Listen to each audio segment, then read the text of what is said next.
Ladies and gentlemen, for opening remarks, please welcome Frazer, Executive Director of the National Security Commission on Emerging Biotechnology, or NSCEB, and Ylli Bajraktari, President of the Special Competitive Studies Project.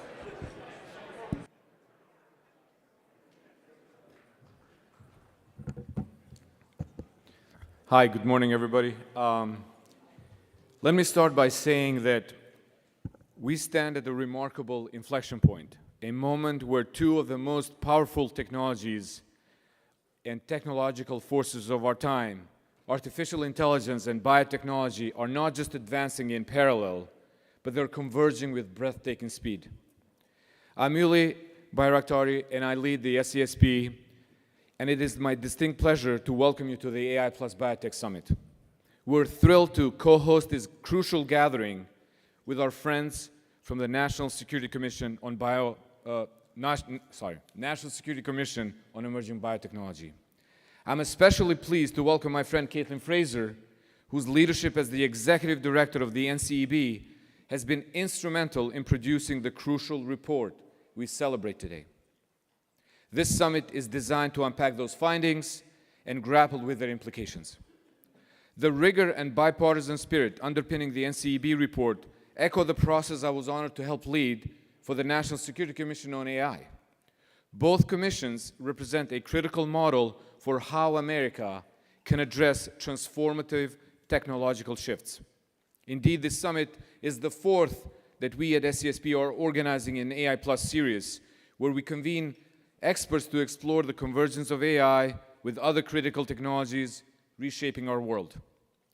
Teaming up with the NCEB for this event felt essential, bringing together the very people who define our technological future, the innovators driving discovery, and the policymakers navigating the complex landscape these discoveries create. The NCEB final report offers a clear-eyed, sobering assessment. It underscores the profound national security imperative for American leadership, not just in biotechnology alone, but crucially at the dynamic intersection where it meets AI. This convergence is poised to redefine fields from medicine and agriculture to advanced manufacturing and national defense, creating possibilities we're only beginning to imagine. How do we navigate such profound change responsibly and strategically? Congress often establishes commissions to grapple with precisely these kind of moments. Sometimes they look back, like after 9/11, to understand failures. But critically, commissions also formed to look forward, to address urgent, transformative challenges where a unified, strategic approach is desperately needed before opportunities are lost or risks manifest unchecked. This forward-looking purpose drove the creation of both the AI Commission and the Biotechnology Commission.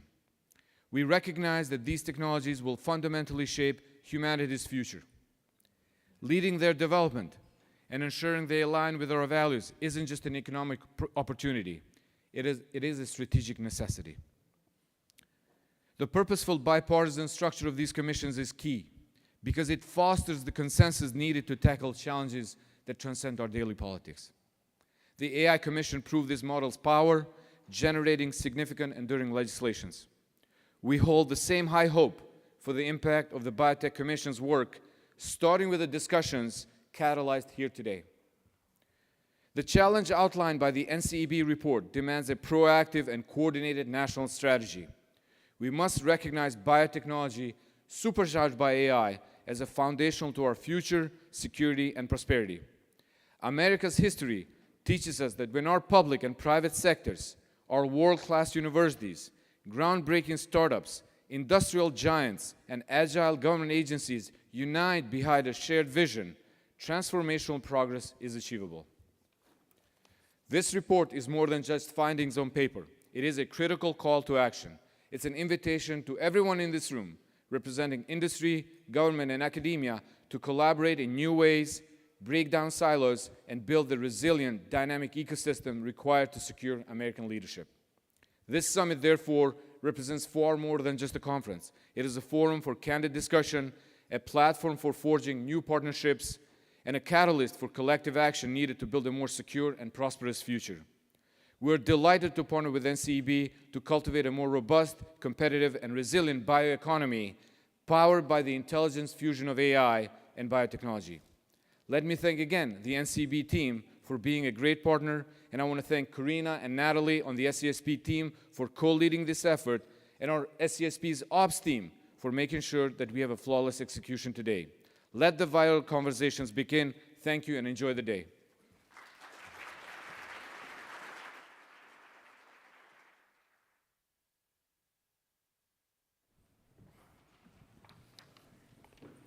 Good morning.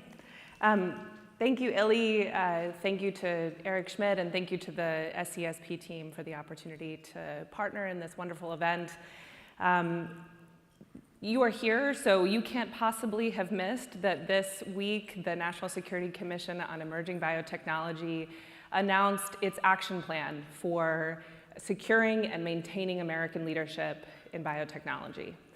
As Ylli said, the commission is a bipartisan, bicameral group of experts who, over the course of the last 2 years, have been hard at work figuring out which actions, which steps we must take in order to secure this future for our country. If there's one message that you take away from our conversations here today, I hope it is this: there is time to act, but no time to wait. When I took this job 2 years ago, I had no appreciation for the breadth of applications of biotechnology. Like most people, I think I appreciated that biotech played a role in our health systems and in our agricultural sector. But what I have learned over the course of the last 2 years is that it will have transformative potential across all sectors of our economy. Many of the people in this room knew that.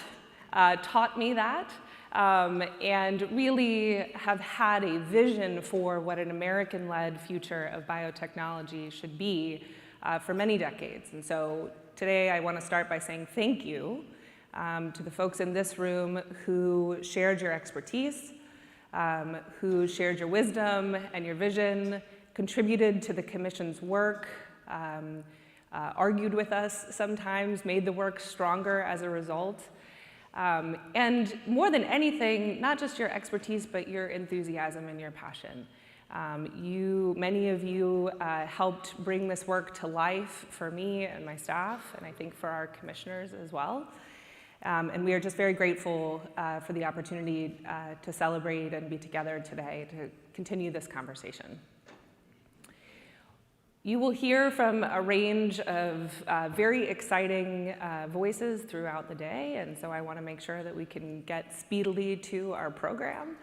But let me just say this: we are completing phase 1 of the commission's work, and many of you contributed to that. I hope that you will join us for phase 2, which I'm actually probably more excited about. Over the next few years, our hope, our vision is that Congress will take up and implement the ideas that we're putting forward in this report. We hope you will join us in making the case to Congress that these are ideas worth spending time and political capital on, because, again, there is time to act, but no time to wait. The Commission says that while the United States has enjoyed decades of leadership in biotechnology, that lead is eroding quickly, more quickly than I think any of us would like. In our report, as you see in front of you, we say that absent action from policymakers in the next 3 years, we will start to lose in a way from which we may never recover. So I invite you to be part of phase 2 of the Commission's effort, which is taking this conversation on the road, taking this conversation to Capitol Hill, and to the desks of decision makers all over this town to move forward on these ideas. I want to conclude by saying thank you to our commissioners for the opportunity to serve in this role, but an even bigger thank you to my team, who over the course of the last 2 years has brought their very best selves, their very smartest, brilliant brains to this work, but has also taken very good care of each other throughout the course of the last 2 years. And so thank you to the staff of the NSCEB and the staff who have supported the commissioners in their work. We absolutely couldn't have done this without you. I'm excited for us to get to the program, so I'll stop talking, and thank you for being with us this morning.